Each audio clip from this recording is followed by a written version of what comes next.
Shalom saudaraku, kita bersyukur dan bersuka cita karena Tuhan masih perkenankan kita ketemu hari ini. Tuhan mau berbicara kepada saudara dan saya, bersehati untuk menang. Keluaran 17 ayat 10 sampai dengan ayat yang ke-16. Ini berbicara tentang bagaimana Allah itu mengasihi bangsa-bangsa dan memakai umatnya Musa, Harun, Hur, dan Yosua untuk memberkati bangsa-bangsa lain. Kita akan bersama-sama berdoa terlebih dahulu. Tuhan, kami siap untuk menerima berkat Allah hari ini. Tuhan berbicara Tuhan dengan jelas sehingga apa yang terdapat dalam firman Tuhan boleh kami temukan jawabannya. Boleh kami temukan anugerah Tuhan dan kami mengerti rencana Tuhan yang terbaik dalam hidup kami. Haleluya. Dalam nama Tuhan Yesus Kristus kami sudah berdoa. Amin. Bapak Ibu, saya ingin bertanya kepada kita sekalian, apakah makna hidup saudara? Kalau saudara hari ini sedang bingung dengan hidup saudara dan takut, saudara ingat bahwa Allah mengasihi saudara. Apakah hidup itu seperti sebuah perjuangan? Kalau sudah hidup seperti sebuah perjuangan, saudara akan berlari, berjuang, dan ingin mengalahkan orang lain. Atau hidup itu seperti sebuah kesempatan.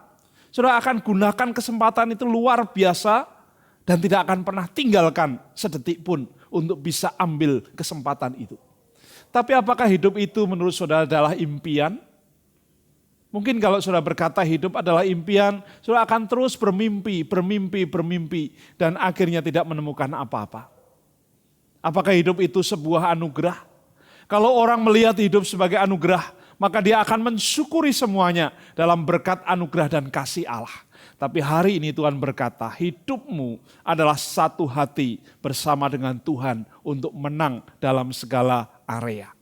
Pertanyaannya adalah, buat saudara dan saya, apakah sehati itu?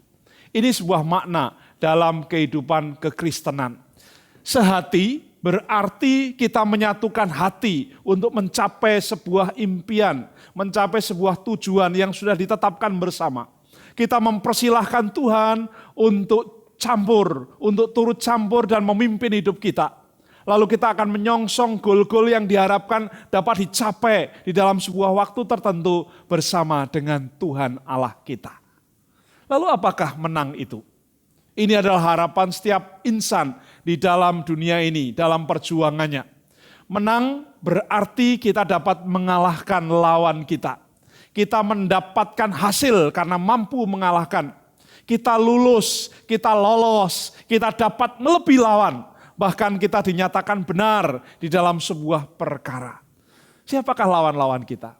Mungkin sudah berkata lawan saya adalah si A, si B, atau bangsa ini, bangsa itu. Sebenarnya tidak. Ada lawan yang lebih besar yang harus saudara kalahkan, yaitu diri saudara sendiri. Keingintahuan saudara, egoisme, lalu keinginan diri sendiri itu adalah lawan yang harus saudara kalahkan bersama-sama dengan Tuhan. Makanya kalau saya dan saudara hari ini sedang berbicara tentang bersehati untuk menang, Tuhan mau katakan lawan yang terbesar adalah diri saudara. Menanglah dalam zona ini. Melalui nas dalam Keluaran pasal 17 ayat 10 sampai dengan ayat yang ke-16, Tuhan rindu saudara menemukan 3 kunci untuk menang dalam persoalan hidup saudara. Yang Tuhan mau tanyakan kepada kita, apakah kuncinya? Kuncinya sebenarnya ada 3. Tunduk kepada pimpinan, lakukan bagianmu sebaik mungkin, dan ingat selalu kebaikan-kebaikan Tuhan. Mari kita lihat sama-sama satu persatu. Yang pertama di sana dikatakan kepada kita 3 kunci agar orang percaya bersehati untuk menang. Kunci yang pertama buat saya dan saudara adalah tunduklah kepada Allah. Dalam Keluaran 17 ayat yang ke-10. Lalu Yosua melakukan seperti yang dikatakan Musa kepadanya. Dan ia berperang melawan orang Amalek. Tetapi Musa, Harun dan Hur telah naik ke puncak bukit. Dan ini menjadi satu hal yang luar biasa. Tuhan memberikan otoritas. Dan kita perlu tunduk kepada otoritas Tuhan. Tunduk kepada otoritas Allah. Apa sebenarnya maksudnya? Otoritas itu apa? Yang pertama, otoritas itu ternyata identik dengan kata tunduk. Tunduk berarti sikap hati kita, sikap dan perbuatan kita yang mau tidak mau, siap atau tidak siap, mempersilahkan Tuhan yang pimpin kita, Tuhan yang menolong kita untuk siap dipimpin oleh orang lain. Itu tunduk dengan cara hormat, kita menghormati Allah, kita menghormati para pemimpin kita. Yang kedua, otoritas itu ternyata berkaitan dengan kata taat. Taat itu adalah penundukan diri yang bermula dari hati yang sudah diubahkan oleh Allah untuk merespon secara positif. Tuhan mau rindu supaya kita tunduk, lalu supaya kita taat, dan yang ketiga adalah supaya kita patuh. Patuh adalah kesediaan untuk melakukan setiap hal yang sudah Tuhan perintahkan, dan dengan tegas kita menolak untuk melawan atau melanggar otoritas Tuhan Allah itu. Saudaraku, tunduk ditulis dengan kata hupotasso. Hupo itu artinya di bawah dan tasso itu aturan. Hupotasso berarti tunduk di bawah aturan-aturan. Ada teladan tokoh dari simbol-simbol ketaatan di dalam Alkitab. Ada Musa, ada Yosua, dan ada beberapa tokoh-tokoh yang lain. Yang mereka bersama-sama, yang pertama mereka ini sesungguhnya orang-orang yang luar biasa. Yaitu orang yang tunduk kepada firman Allah. Dalam 1 Petrus pasal 2 ayat 13-14, orang-orang yang tunduk kepada Allah di dalam firman-Nya akan menjadi orang-orang yang menang. Kemudian yang kedua adalah orang yang berserah diri kepada Allah. Dalam Yakobus pasal 4 ayat yang ke-7. Orang-orang yang berserah diri inilah yang sebenarnya hupotasso, yang ada di bawah aturan-aturan Allah. Kemudian yang ketiga, orang-orang ini sebenarnya orang yang rendah hati. 1 Petrus pasal 5 ayat 5 sampai dengan yang ke-7 mengingatkan, mari kita bangun kerendahan hati kita bersama dengan Tuhan Allah. Kemudian yang keempat, orang-orang yang hupotasso adalah orang-orang yang masuk dalam proses Allah. Masuk dalam rencana Allah. 1 Petrus pasal yang kelima ayat 5 sampai dengan 7. Mari kita masuk proses Allah itu supaya kita menjadi orang-orang yang siap menjadi orang yang hupotasso atau taat kepada Allah. Kemudian hal yang menarik, yang kedua, 3 kunci orang percaya yang bersati untuk menang, yaitu orang-orang ini akan melakukan bagiannya sebaik mungkin. Orang-orang ini akan bersama-sama melakukan apa yang menjadi sesuatu yang Tuhan percayakan kepada dia sebaik mungkin. Pertanyaannya adalah, apakah bagian itu? Bagian adalah mandat atau tugas dari Allah yang Allah percayakan kepada dia untuk dikerjakan sebaik mungkin.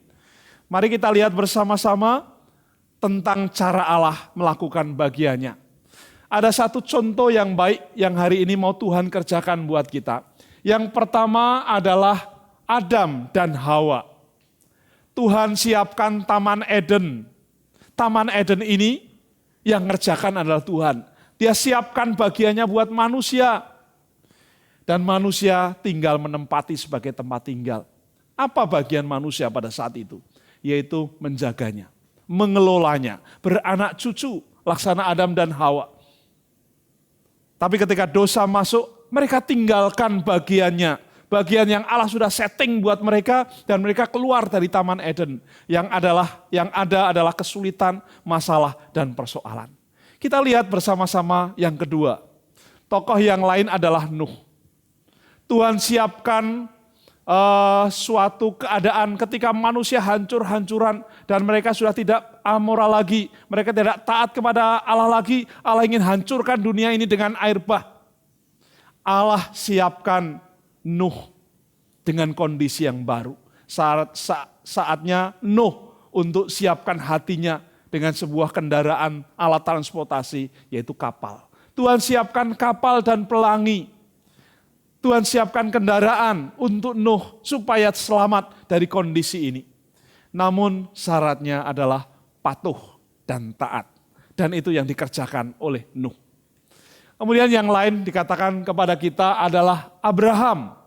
Abraham, Allah menyediakan Ya, domba pengganti Ishak. Pada waktu itu Allah ingin menguji Abraham, apakah imannya betul-betul murni, imannya betul-betul siap diuji. Dan ini adalah simbol persembahan. Allah berkata, persembahkanlah Ishak anakmu, supaya aku bisa menerimanya. Dan betul, Abraham membawa Ishak ke gunung, dan ketika akan membunuhnya sebagai persembahan, Allah berkata, Abraham, aku tahu kesetiaanmu, aku tahu ketaatanmu, maka lihatlah ke belakang, aku sudah menyediakan persembahan untukmu, yaitu seekor domba. Jangan kau bunuh anakmu Ishak. Maka yang disembelih adalah domba. Teladan yang lain adalah Musa. Musa disediakan Allah sebuah tongkat. Musa tidak bisa apa-apa, tetapi Allah selalu berkata, apa yang ada padamu? Dan dia katakan, ini Tuhan peganganku, tongkat yang ada di tangannya. Dan Allah berkata, lemparkan tongkat itu, dan tongkat itu menjadi ular. Pukullah batu, dan ketika Musa memukul gunung batu, dengan tongkat itu keluar air. Ketika Musa memukul laut Teberau, maka laut itu terbelah. Dan dengan tongkat itu Musa melakukan banyak mujizat bersama dengan Tuhan. Syaratnya hanya tunduk, taat, dan patuh. Itu yang dilakukan. Kemudian yang lain adalah Daud. Kita tahu Daud adalah raja, nabi, dan seorang pujangga yang luar biasa. Tapi apa senjata Daud? Saudara mungkin mengerti dia punya pedang, punya perisai, dan yang lain-lain. Tetapi Allah berkata kepada Daud saat dia dipanggil menjadi seorang yang dipakai Allah. Dia hanya mempunyai sebuah ketapel dan 5 buah batu. Dan Allah berkata, pakai itu, aku ingin menggunakan. Dan ketika Daud menghadapi Goliat yang menjadi maskot orang-orang Filistin, ketika dia hanya mendengar bahwa Goliat ini berkata, apakah aku seekor anjing sehingga engkau datang membawa batu untuk melempar aku? Tetapi Daud menjawab kepada Goliat, aku datang dalam nama Allah dan aku ingin memperlihatkan apa yang Allah ingin kerjakan kepadamu melalui ketapel dan melalui batu ini. Itu menjadi senjata terbaik. Hari ini syaratnya sama. Tokoh-tokoh yang ada di sini sebenarnya punya pergumulan yang sama dan mereka melakukan hal yang sama, yaitu mereka taat kepada Tuhan. Pertanyaannya, apakah Bapak Ibu Saudara juga taat? Mungkin kita nggak punya apa-apa, nggak punya senjata, nggak punya sesuatu yang besar, tapi Allah hanya berkata, apa yang ada padamu, aku mau kerjakan yang terbaik dengan engkau. 1 Korintus pasal yang kedua ayat 9 begini. Tetapi seperti ada tertulis, apa yang tidak pernah dilihat oleh mata, dan yang tidak pernah didengar oleh telinga, dan yang tidak pernah timbul dalam hati manusia, semuanya disediakan Allah untuk mereka yang mengasihi Dia. Itulah namanya berkat yang ajaib, berkat yang besar. Allah siapkan semuanya luar biasa untuk memberkati saudara dan saya hari ini. Dan ditulis juga dalam Kejadian 22 ayat yang ke-14. Dan Abraham menamai tempat itu Tuhan menyediakan, El Shaddai. Sebab itu sampai sekarang dikatakan di atas gunung Tuhan akan disediakan. Allah menyediakan apa yang diperlukan tepat pada waktunya. Apakah sudah percaya kepada Tuhan? Bahwa Dia mampu sediakan yang terbaik? Syaratnya taat, patuh, dan setia kepada Allah. Allah siapkan semuanya. Dia akan menjadi El Shaddai. Dia akan menjadi Allah yang menyediakan buat saudara dan saya hari ini. Yang ketiga, kunci orang percaya yang bersati untuk menang. Yaitu ia akan ingat selalu akan kebaikan-kebaikan Allah. Dalam Kejadian 17 ayat yang ke-16. Ia berkata, tangan di atas panji-panji Tuhan. Tuhan berperang melawan Amalek turun-temurun. Ini luar biasa. Tangan di atas panji-panji Allah. Artinya sesuatu yang kita mau serahkan kepada Allah. Sesuatu yang kita tidak sanggup, biarlah Allah yang mengerjakan buat kita. Dalam bahasa asli ditulis dengan kata Yehova Nisi. Yehova itu Tuhan atau Allah. Nisi itu adalah panji atau bendera-bendera. Mari kita lihat sama-sama. Yehova Nisi, ya apa itu? Bisa katakan Tuhan adalah panji-panjiku. Dalam bahasa Inggris dikatakan the Lord is my banner. Tuhan adalah panji kemenanganku. Di sana dituliskan kepada kita seperti ini dalam Sakaria, ya, bukan dengan keperkasaan dan bukan dengan kekuatan, melainkan dengan rohku, ya firman Tuhan semesta alam. Ini Tuhan katakan kepada saya dan saudara, Yehova Nisi, Allah yang memberi sesuatu yang besar. Apakah maknanya Tuhan Panjiku atau Yehova Nisi ini? Ya. Yang pertama di sana dikatakan bahwa Yehova Nisi adalah Allah kemenangan. Ketika suatu bangsa memenangkan sebuah peperangan, maka panji itu akan ditancapkan di suatu tempat yang tinggi di bukit, tanda bahwa daerah itu sudah ditaklukkan dan prajurit atau bangsa itu menang, maka diletakkanlah panji itu. Tuhanlah panji-panjiku. Yang kedua di sana dikatakan bahwa panji-panji itu adalah identitas. Panji-panji itu adalah suatu jati diri suatu bangsa yang mengandung makna. Ini akan menghasilkan kekuatan.